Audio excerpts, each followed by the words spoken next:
বলেই থামলো জিহাদ। তার পানির তেষ্টা পেয়েছিল বড্ড, কিন্তু হাত বাঁধা তার। আর সামনে বসে থাকা দুজনকে বলা যে বৃথা, তাই আর বলল না। এই যে সামনে তার সৎমা নামক আপন মা বসে আছেন, অথচ তিনি বুঝতেই পারছেন না যে তার ছেলের গলা তৃষ্ণায় ফেটে যাচ্ছে। এত করে ইনশিতা আফজাল আর জেসমিনের চেয়ারের পেছনে এসে দাঁড়ালো। জিহাদের টকটকে লাল দৃষ্টি তার মাঝে নিবদ্ধ। আর কেউ না দেখলেও ইনশিতা ঠিকই দেখল জিহাদের চোখের কোণে ভিড় করা অশ্রুজল। আফজাল আর জেসমিন দুজনেই থম মেরে বসে রইল। আফজাল এমনিতেও সন্তানদের বেশি সময় দিতে পারতেন না, আর জেসমিন বোধহয় জেহেরকে অ্যাটেনশন দিতে গিয়ে ভুলেই গেছেন যে তার আরও দুটি সন্তান আছে, যে বা ছোটো থেকেই ম্যাচিওর, তাই তাকে নিয়ে আলাদা করে ভাবা লাগেনি। আর জিহাদ, সে যে মনে এত ক্ষোভ পুষে রেখেছে তার কোনোটাই তো অযৌক্তিক নয়। তিনি সত্যি সব কিছুতে জেহেরের প্রাধান্য বেশি দিয়েছেন, সবসময়ই জেহেরের কাছে যাওয়ার বাহানা খুঁজতেন। অথচ আরেকজন যে সবসময় তারই ভালোবাসা পাওয়ার জন্য চাতক পাখির মতো চেয়ে থাকতো, তা তিনি বুঝেও যেন বোঝেননি। অপরাধ বোধে তার মাথা হেঁট হয়ে যেতে লাগলো। বসে থাকবেন না, লজ্জা থাকলে এই মুহূর্তে উঠে যাবেন। তারপর আর বসে থাকতে পারেননি তারা। কোনো রকমে নড়বড়ে শরীর নিয়ে জেসমিন উঠে আসেন। এখন শুধু জিহাদ আর ইনশিতা। জিহাদের দৃষ্টি এখনও ইনশিতার ওপর। কত মাস পর ইনশিতাকে দেখতে পেল সে। চোখ দুটো যেন জুড়িয়ে যাচ্ছে, তাতে অস্বস্তিরা দানা বাঁধছে ইনশিতার শরীরে। জিহাদ নিজেই হেসে বলল, এসো বসো। তোমারও নিশ্চয়ই তাদের মতো অনেক প্রশ্ন আছে, তাই না?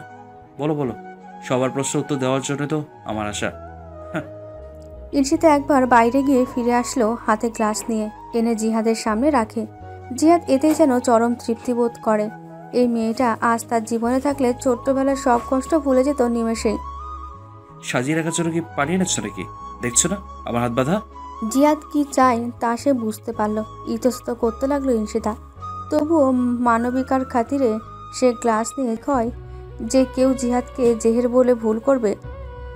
যেন জেহের উস্কো খুস্কো চুল, বিধ্বস্ত চেহারা আর রক্তিম চোখ নিয়ে বসে আছে। জেহের সেই আগের মতো হিংস্র থাকলেও তাকে রাগের সময় এমন লাগতো। ইনশিতা মনে মনে শুকরিয়া আদায় করলো জেহেরকে সুস্থ করে দেওয়ার জন্য। আপনার প্ল্যান কি? ইনশিতার প্রশ্নটি খুবই অপ্রয়োজনীয় ঠেকলো জিহাদের কাছে। সে হো হো করে হেসে উঠল।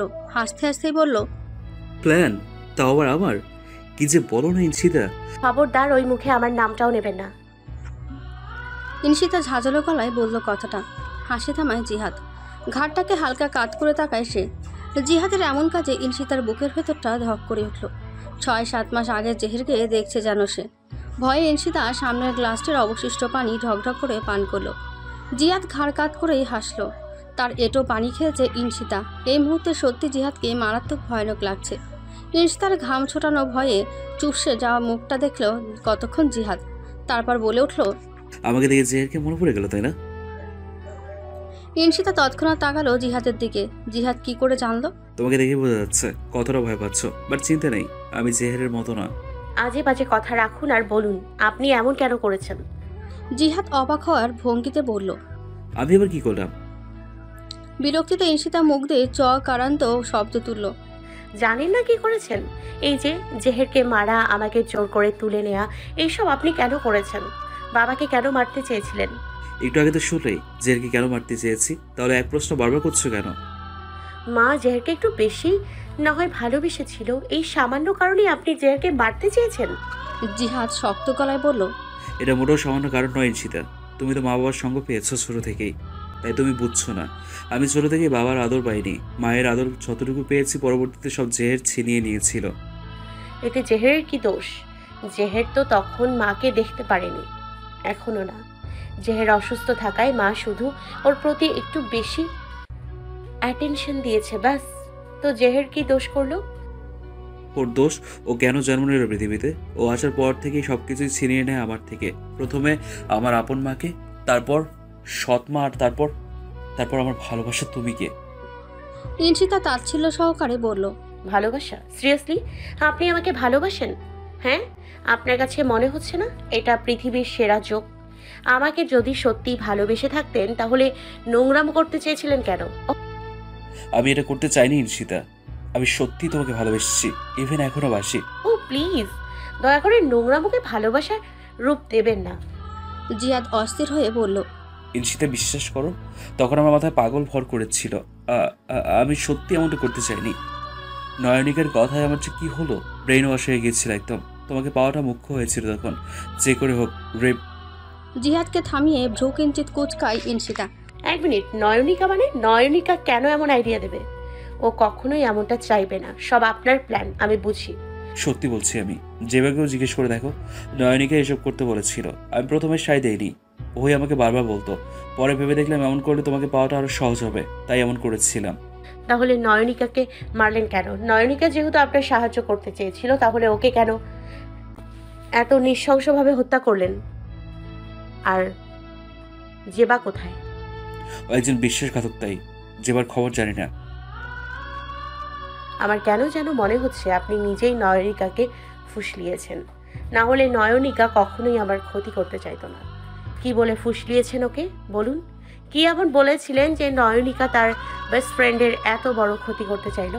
জিহাদ চোখ বন্ধ করে বিরক্তির নিঃশ্বাস ছাড়ল। তোমাকে পুরো ঘটনা বলতে হয় তাহলে? হ্যাঁ হ্যাঁ বলুন, শুনতেই তো এসছি। জিহাদ সরাসরি ইনশিতার চোখের দিকে তাকিয়ে বলতে লাগলো। তোমাকে 2 বছর ধরে ভালোবাসি।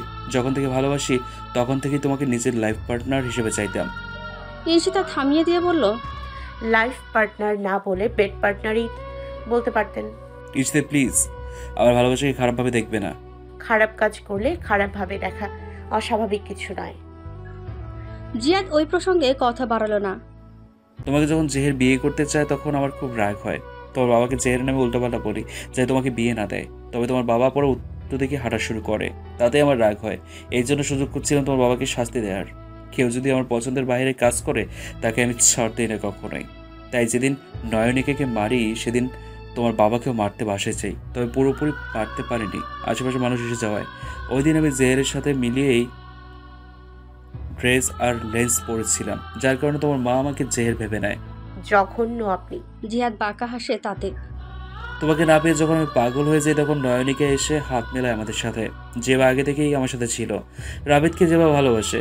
রাবিদকে মারাটা জেবা সহ্য করতে পারেনি, তাই সেও রেগেছিল জেহেরের ওপর। জেহেরকে কোনোভাবে কষ্ট দিতে পারলে সেও খুশি। নয়নিকা আমাদের হেল্প করতে চায় তোমাকে পেতে। আমরা প্রথমে বিশ্বাসই করতে পারছিলাম না নয়নিকা যে তোমার বেস্ট ফ্রেন্ড, সেটা জানি। তাই ওর প্রতি তেমন বিশ্বাস হচ্ছিল না। ও বলেছে ও নাকি তোমার ক্ষতি চায়, তোমাকে দেখতে পারতো না নয়নিকা। কেন? তো মনে আছে যে তোমাকে পাওয়ার জন্য কলেজে গিয়েছিল একবার, আর তখন নয়নিকাকে তুলে নিয়ে গিয়েছিল? হ্যাঁ। সেদিন রাতেই আমি নয়নিকাকে পৌঁছে দিই। নয়নিকার অবস্থা কিন্তু তখন ভালো ছিল না, হাত কাটা, আর এমনিতেও সে ভয়ে অজ্ঞান হওয়ার মতো অবস্থা। নয়নিকেই আমি তারপরে পর্যন্ত পৌঁছে দিয়ে চলে যাই। নয়নিকা বাড়ির সামনে অজ্ঞান হয়ে যায়, আর আশেপাশে মানুষ ব্যাপারটাকে খারাপভাবে নিয়েছে, ভেবেছে ওকে রেপ করে ফেলে গেছে রেখে। সমাজে যেন তো তিলকে তাল বানিয়ে নিতে ন্যানো সেকেন্ডও সময় লাগে না। নয়নিকে কিছু না করেও তার বদনাম তুলে ফেললো আশেপাশের লোকেরা।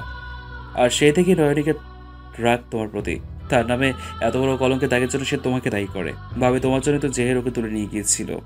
তোমার জন্য তার এই অবস্থা, সেই জন্য তোমার কোনো রকম ক্ষতি করতে পারলেই তার শান্তি। জেহেরের কাছে যে তুমি ভালো থাকবে নয়নিকে তা সহ্য করতে পারতো না, হিংসে করতো সে। আবার ইচ্ছে হয়েছিল নয়নিকে তখনই পুঁতে ফেলে। তোমার ক্ষতি করতে চায় এমন মানুষকে দুনিয়া থেকে মুছে ফেলতে আমার সময় লাগতো না, কিন্তু তখন আমি শুধু তোমাকে পেতে চাইতাম, তা যেভাবে হোক না কেন।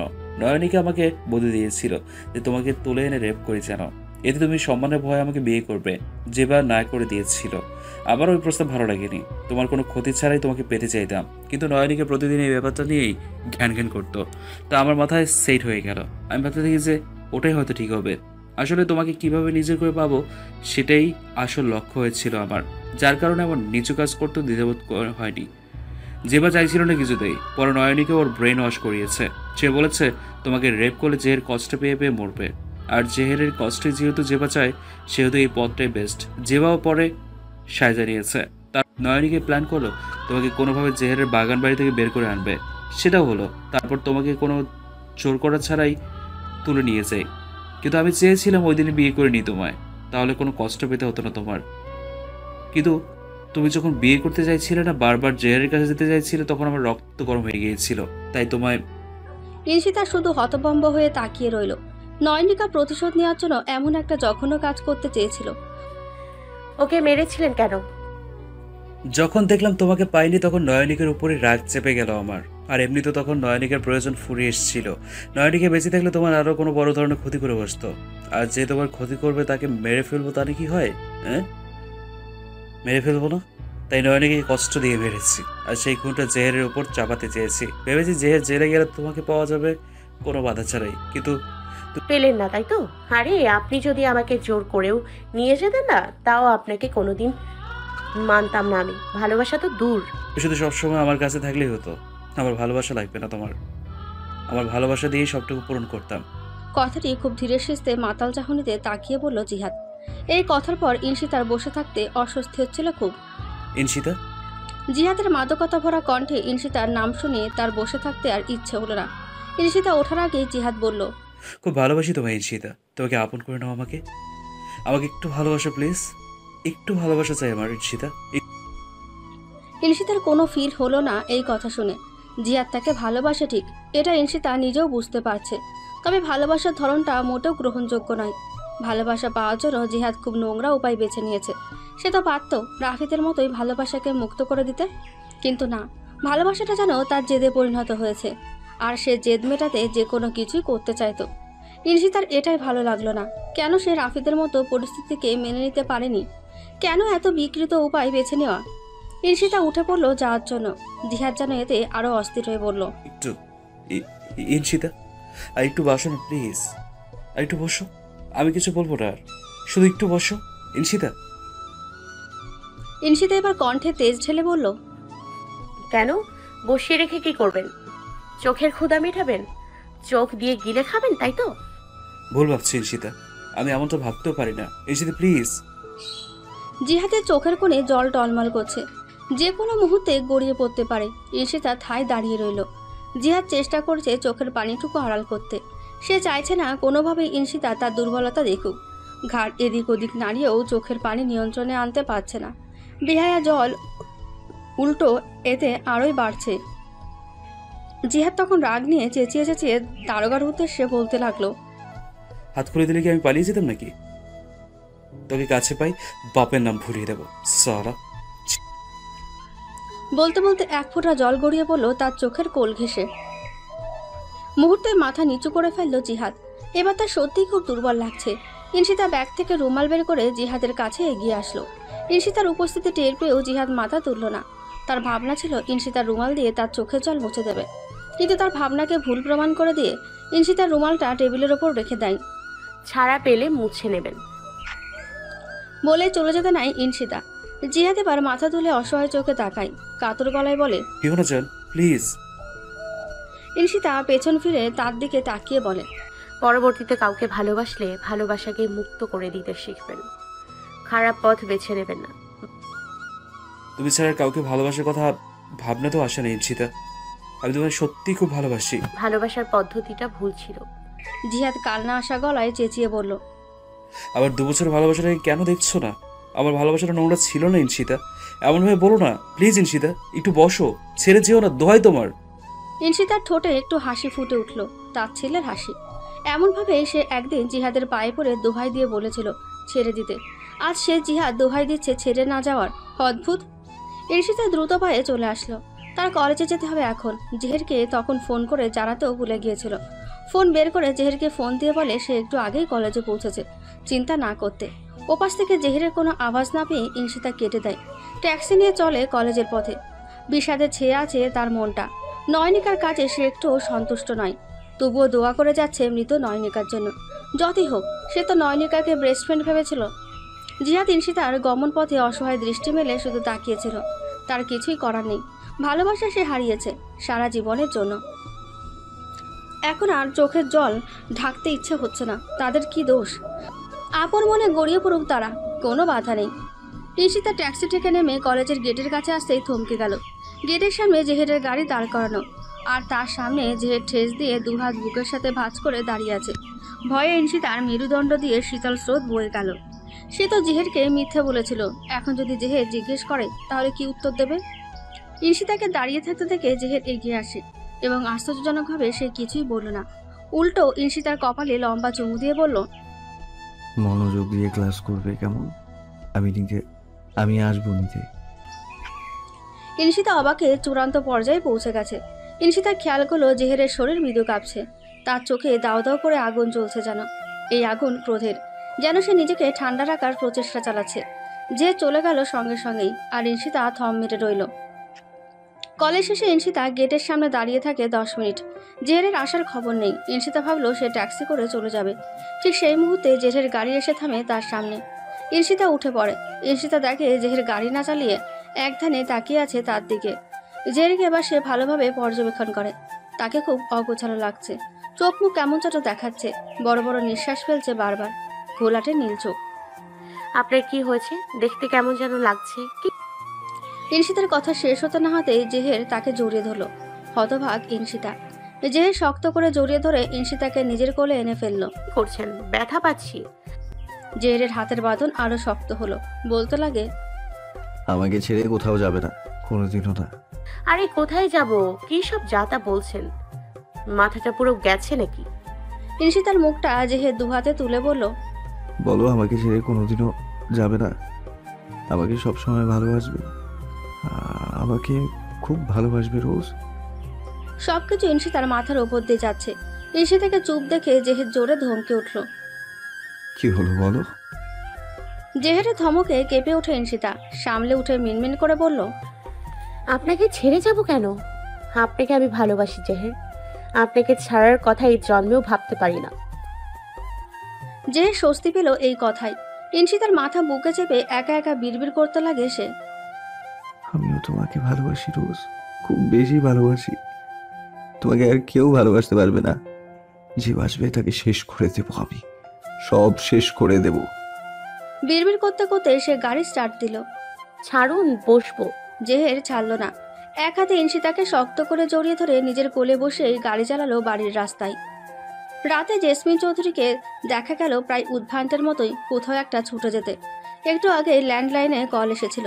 সেই কল পেয়ে ঘরের পোশাকে চলে গেলেন কোথাও। ইনশিতা তখন রান্নাঘরে রাতের খাবার তৈরি করছিল। জেসমিন চৌধুরীকে এভাবে যেতে দেখে সে বিস্মিত। কিছু বলার সুযোগই পেল না। রান্না রেখে সে আফজাল চৌধুরীকে ফোন করে জানালো জেসমিন চৌধুরীর যাওয়ার ব্যাপারটা। তার 1 ঘন্টা বাদে আফজাল ফোন দিয়ে জানালেন জিহাদকে হসপিটালে নেওয়া হয়েছে। অবস্থা খুবই শোচনীয়। পায়ের হাড় ভেঙে গেছে, ঘাড় মচকে গেছে কিছুটা। জানা যায় দুপুরে নাকি জিহাদকে জেহের এসে হকি স্টিক দিয়ে মারা শুরু করে। পুলিশ কিছু করার আগেই সে ভেতর থেকে লোহার গেট বন্ধ করে দেয়। পরে কষ্টে দরজা খুলে জিহাদকে উদ্ধার করে হসপিটালে নেওয়া হয়। আর জেহের পুলিশকে হুমকিও দেয়। এখন জেসমিন খবর পেয়ে হসপিটালেই ছুটে গেছেন। সবটা শুনে ইনশিতা থ। তার মানে জেহের তখন আলু থালু বেশে জেল থেকে এসেছিল। তখনই জেহের শার্টের হাতা ফোল্ড করতে করতে নেমে আসে। রোজকে মূর্তির মতো দাঁড়িয়ে থাকতে দেখে এগিয়ে আসে। What happened? স্ট্যাচু হয়ে দাঁড়িয়ে আছো কেন? ইনশিতা বিস্ময় কাটিয়ে প্রশ্ন করলো। আপনি তখন জিহাদকেই মেরে এসেছিলেন, তাই না? জেহেরকে নির্বিকার দেখালো। ভাবলেশীন সুরে বলল। হ্যাঁ তো? জেহেরকে নির্বিকার দেখে ইনশিতা আরো বিস্মিত হলো। আপনার কাছে এটা স্বাভাবিক লাগছে? মারতে গেলেন কেন? ও তোমাকে কি বলেছিল মনে নেই? তোমাকে নাকি ভালোবাসে, তোমাকে থেকে যেতে বলেছে, আপন করে নিতে বলেছে। How ridiculous! এসব আমার সহ্য হয়নি, তাই মেরেছি, ব্যাস। ইনশিতা বড় বড় চোখ করে তাকালো। আপনি কি করে জানলেন এসব? তোমার কলেজে খোঁজ নিলে জানতে পারি তুমি যাওনি। পরে গার্লসদের বললে তারা জানায় তুমি মিস্টার অ্যান্ড মিসেস চৌধুরীর সাথে জিহাদের সাথে দেখা করতে গিয়েছো। অফিসের পথে না গিয়ে আমি ওখানে যাই, আর তোমার আর জিহাদের সব কথা শুনতে পাই। দেন তুমি চলে আসার আগেই তোমার কলেজে এসে পড়ি। আমাকে যখন কলেজে দেখেছিলেন তখন কিছু বলেননি কেন? এই প্রশ্নে জেহের ইনশিতার কাছে এগিয়ে আসলো, খুব কাছে। আমি তখন খুব রেগেছিলাম, সেই রাগ চাইনি তোমার উপর দেখাতে। আমার বাজে রাগটা তোমাকে খুব কষ্ট দেয় রোজ, যার কারণে তুমি আমার থেকে দূরে সরে যাও। আমি তোমাকে কষ্ট দিতে চাইনি তুমি দূরে সরে যাও, তাই আমি নিজেকে নিয়ন্ত্রণে রাখতে চেয়েছি। ইনশিতা চোখ বন্ধ করে রইল শুধু। জেহেরের তপ্ত নিঃশ্বাসে তার সারা শরীর রোমাঞ্চিত হচ্ছে বারংবার। তার ভালো লাগলো এই ভেবে যে তাকে কষ্ট না দিতে নিজেকে কন্ট্রোলে রাখতে চাইছে। তবে সে রাগের শিকার যে অন্য কাউকে হতে হয়, যেমনটা এখন জিহাদ হলো। চোখ খুলো ইনশিতা, 1 কদম পিছু হটে বলছে, জিহাদকে মেরে মোটেও ভালো কাজ করেননি। জেহেরের চোখে রাগের আওয়াজ ঝিলিক দিল। তা বুঝতে পারলো ইনশিতা। আর এটাও বুঝতে পারলো যে জেহের অন্য কিছু মিন করছে এটাকে। তাই জেহের কিছু বলার পূর্বে সে বলল, আসলে বলতে চেয়েছিলাম, ও তো ওর শাস্তি পেয়েছে, তাই না? ওর রায় হতো তো কিছুদিন পর। বাবা সেই ব্যবস্থা করে রেখেছিল। তাহলে ওকে মারার কি দরকার ছিল? আপনিও তো ঝামেলায় ফেঁসে যেতে পারেন। তার কোনো সুযোগ নেই, আর ওর শাস্তি আরো কঠিন হওয়া দরকার। আমি তো চেয়েছিলাম মেরেই ফেলবো, ওই ডাম্বাস পুলিশগুলোর জন্য পারলাম না। জেহের চোখ মুখ খিচে পড়ল কথাটা, যেন জিহাদকে মারতে না পেরে তার দুনিয়ায় আফসোস হচ্ছে। ইনশিতা চেয়েছিল হাসপাতালে যাবে, জিহাদকে দেখতে নয়, জেসমিন চৌধুরীকে সামলাতে। মহিলাটা এতভাবে সন্তানের জন্য, এই ভাবনাটা যদি জিহাদের ছোটবেলার সময় থাকতো, তাহলে আর জিহাদের এমন দিন দেখতে হতো না। হসপিটালে যাওয়ার প্ল্যান ক্যান্সেল করে দিল ইনশিতা। জেহের মারাত্মক পরিমাণে রেগে আছে, এখন আবার এই কথা বলে রাগাতে চায় না। ঘরের পরিচারিকা একজনকে পাঠিয়ে দিল হাসপাতালে জেসমিন চৌধুরীকে দেখার জন্য। কেটে গেল প্রায় 2 মাস। এই 2 মাসে জিহাদকে হসপিটালেই থাকতে হয়েছে, অবশ্যই পুলিশের নজরবন্দি হয়ে। অবস্থার তেমন একটা উন্নতি হয়নি। জেসমিন চৌধুরী রোজ গিয়েছেন ছেলেকে দেখতে, সাথে হরেক রকমের খাবার। জিহাদ তাকে দেখে কোনো ধরনের উচ্ছ্বাস প্রকাশ করতো না। বেডে শুয়ে থেকে সবসময় নজর রাখতো দরজার দিকে, আর ভাবতো এই বুঝি তার প্রিয় মানুষটি তাকে এক ঝলক দেখার জন্য আসবে। তার ভাবনাগুলো ছিল বৃথা, তবুও নিজ মনে ভাবনা বুনতে তো কোনো বাধা নেই। ইনশিতা আর জেহিরের দিন কাটছে ভালোই, তবে ইনশিতা ভয়ে ভয়ে থাকতো। জিয়াদের ভয় কাটেনি, আবার যদি আগের মতো হঠাৎ হামলে পড়ে? বিপদের তো কোনো ঠিক ঠিকানা নেই। তার একদিন সকলেই একটি অদ্ভুত ঘটনা ঘটল। জেবা আসলো হুট করেই। তখন সকলে ড্রয়িং রুমে বসেছিল। জেবাকে দেখে ইনশিতা চমকে দাঁড়িয়ে গেল। আজ তার কলেজ নেই, আর জেহের অফিসে। যে যদি এখন জেবাকে দেখতো, তাহলে নিশ্চিত জেবাকে জবাই করে ফেলতো। জেবা কাঁদতে কাঁদতে এসে হঠাৎ করে ইনশিতার পায়ে পড়ল। আমাকে ক্ষমা করে দাও ইনশিতা, আমি ভুল করেছি, আমাকে ক্ষমা করে দাও প্লিজ। ইনশিতা দ্রুত পা সরিয়ে জেবাকে তুলল। জেসমিন চৌধুরী জেবাকে দেখে খুব রেগে গিয়েছেন। রাগের মাথায় জেবাকে নিজের দিকে ফিরিয়ে পরপর 2 বার চড় মেরে দেন। মেয়ে হয়ে আরেকটা মেয়ের এত বড় ক্ষতি করতে বিবেকে বাঁধলো না? তোমাকেও উচিত ছিল নয়নিকার মতো মেরে ফেলা। তোমাকে পেটে ধরাটাই আমার ভুল ছিল। জেবা জেসমিন চৌধুরীর পায়ে পড়ল। মা, ও মা, আমাকে ক্ষমা করে দাও মা, আমি অনেক বড় ভুল করেছি, আমাকে ক্ষমা করে দাও গো মা। জেসমিন চৌধুরী পা ছাড়িয়ে দূরে গেল। আগে মনে ছিল না নিজের করা অপরাধের কথা? তা এখন কি মনে করে ক্ষমা চাইছো?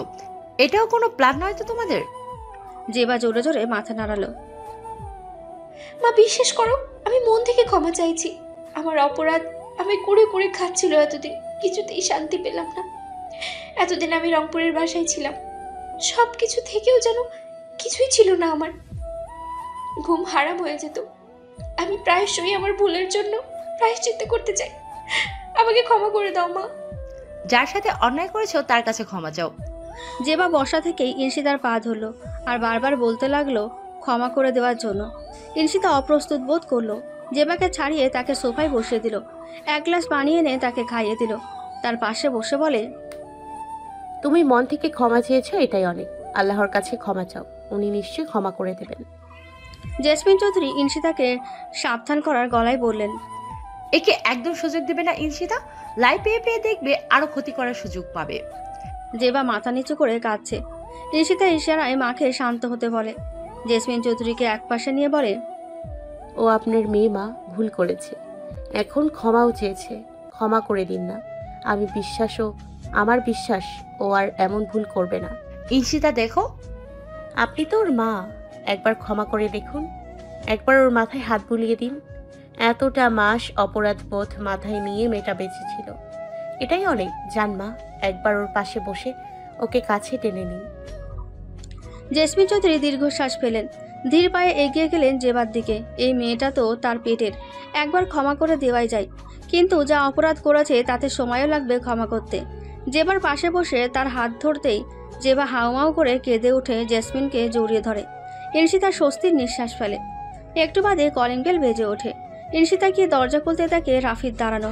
সে অস্থির গলায় বলল, কোনো সমস্যাই তো? জরুরি তলব করলে কিছু হয়েছে? ইনশিতা উত্তর না দিয়ে তাকে ভেতরে আসতে বলে। রাফিদ ভেতরে ঢুকে দেখে জেবা বসা। তার চোখ মুখ শক্ত হয়ে আছে, যেন এক্ষুনি জেবাকে এসে মেরে ফেলবে। সেদিন সে ইনশিতার করুণ অবস্থা নিজ চোখে দেখেছিল, আর তার জন্য এই সামনে বসা মেয়েটাই দায়ী। হাত মুট করে সে সামনে সোফায় বসে। জেবা তাকে দেখে আর ডুকরে কেঁদে ওঠে। রাফিদের কাছে সব ন্যাকামি লাগলো। ইনশিতাকে তারা গলায় বলল, কি বলবে বলো ইনশিতা, আমার যেতে হবে আবার। ইনশিতা রাফিদের পাশে বসেই বলতে লাগে, জেবাকে ক্ষমা করে দাও ভাইয়া, আমি জানি তুমিও রেগে আছো জেবার ওপর, ওকে ক্ষমা করে দেয়া যায় না? রাফি চাপা স্বরে বলল, তোমার কত বড় ক্ষতি করতে চেয়েছো সেটা কি ভুলে গেলে? তুমি ক্ষমা করতে পারলেও আমি পারবো না, নেভার। ইনশিতা কিছু সময় চুপ থেকে বলল, ভাইয়া তুমি আমার একটা কথা রাখবে? বলো। আগে বলো, রাখবে? আগে শুনিনি। জেবাকে বিয়ে করে নাও। এই কথা শোনার সঙ্গে সঙ্গে রাফিদ উঠে দাঁড়ালো। তা কখনোই সম্ভব না ইনশিতা। কেন ভাইয়া? জানো মেয়েটা তোমাকে কত ভালোবাসে, তাহলে আপত্তি কিসের? আচ্ছা মানলাম ও আমাকে ভালোবাসে, কিন্তু আমি কি ভালোবাসতে পারবো ওকে? হয়তো ওকে ভালো না বেসেও সংসার করতে পারতাম। তবে জেবা যাই করেছে তাতে আমি ওকে বেঁচে থাকতেও ক্ষমা করব না। সারাটা দিন ওকে আমার ঘৃণা নিয়ে বেঁচে থাকতে হবে।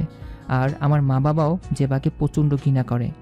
জেবা এবার রাফিদের কাছে এসে হাত করে বলতে লাগে, এভাবে বলো না রাফিদ, আমি তোমাকে ভালোবাসি, ঘৃণা নিয়েও সংসার করতে পারবো আমি, তাও আমায় দূরে ঠেলে দিও না। তা কখনোই সম্ভব নয়। জেবা চেঁচিয়ে উঠল। কিন্তু কেন? রাফিদ ছোট্ট একটা নিঃশ্বাস ফেলে বলল, কারণ আমি অলরেডি বিয়ে করে ফেলেছি। ইনশিতা আর জেবা দুজনে সমস্যারে বলল, কি? কি? হ্যাঁ, 6 দিন আগেই আকদ হয়ে গেছে আমার, সামনের সপ্তাহে তুলে নিব। জেবা স্তব্ধ হয়ে দাঁড়িয়ে রইল। চোখ দিয়ে পানি পড়াও বন্ধ হয়ে গিয়েছে তার। ইনশিতা এখনো বিস্ময় কাটাতে পারছে না। কবে হলো, কখন? আমাকে জানাল না কেন? তো আসলে হঠাৎ করে সবটা হয়ে গেছে, তোমাকে জানানোর সুযোগটাও পাইনি। পাত্রীকে? শিফা। আরেক দফা চমকালো ইনশিতা।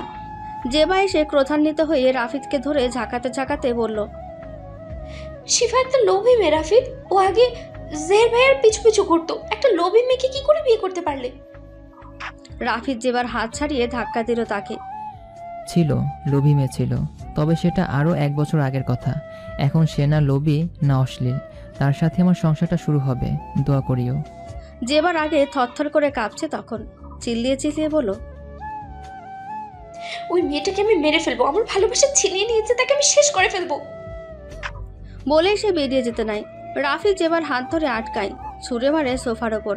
সেদিন কিন্তু তুমিও একইভাবে আমার জেহেরের ভালোবাসাকে ছিনিয়ে নিতে চেয়েছিলে, তাও কতটা খারাপ উপায়ে। ভালোবাসার মানুষ অন্য কারো হলে কতটা কষ্ট লাগে দেখলে তো। ভালো হবে, নিজের জীবনটাকে নতুনভাবে শুরু করো। তুমি যে ভুলটা করেছো তা তোমার কাছে সামান্য হলেও সেটা সামান্য নয়। একজন মেয়ের সম্ভবহানি করতে সাহায্য করেছো তুমি। ভাবতে পারো তোমার মানসিকতা কতটা নীচ। আমি তোমাকে কোনো দিনও ক্ষমা করব না। তবে তুমি যদি আমার শিফার ইনশিতার ক্ষতি না করার মানসিকতা নিয়ে জীবন কাটাও, তাহলে হয়তো ক্ষমা করতেও পারি। এবার তুমি ভাবো, সকলের ক্ষতি করে আমার কাছে আরও খারাপ হতে চাও, নাকি যা হয়েছে তা মেনে নিয়ে নতুন করে জীবনটাকে শুরু করতে চাও? নাও ডিসিশন ইজ ইউর্স। চলি, ভালো থেকো, আল্লাহ হাফেজ। রাফি চলে গেলে জেবা হাত পা ছুড়ে কাঁদতে থাকে। ইনশিতা গিয়ে তাকে জড়িয়ে ধরে। ইনশিতাকে জড়িয়ে জেবা কাঁদতে কাঁদতে বলে, কেন ইনশিতা, আমার সাথেই কেন এমন হলো? কেন রাফিদ আমাকে ক্ষমা করে দিয়ে বিয়ে করতে চাইছেন?